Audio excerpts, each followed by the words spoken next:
You have got the power to take control over your emotions.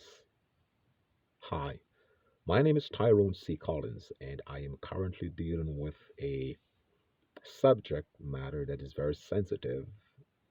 It's called fear. It's a 10-part series that I'm dealing with, and this is number 5.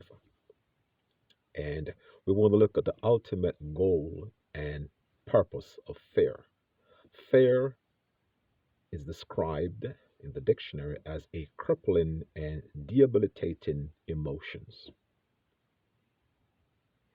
Fear's ultimate job or duty or responsibility is to render you powerless, to render you useless.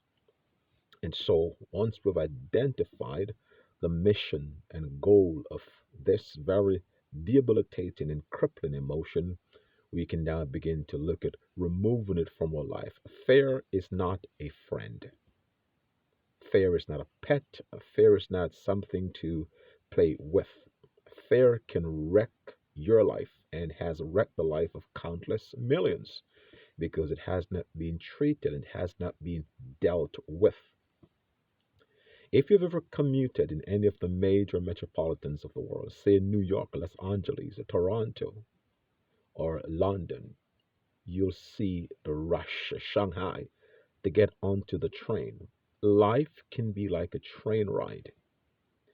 And if you don't know your stop, you'll be taken to the end of the line, back and forth, not knowing where to get off. Fear has the ability to control your life if you do not know how to deal with it.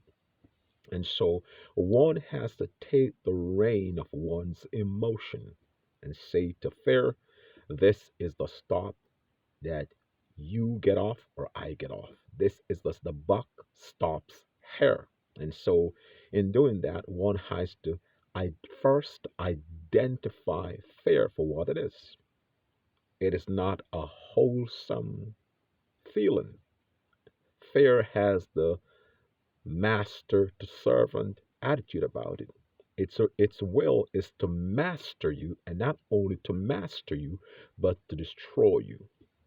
And anyone or anything that exhibits those kind of characteristics cannot be good for you and I. And so fear has to be confronted, it has to be called out.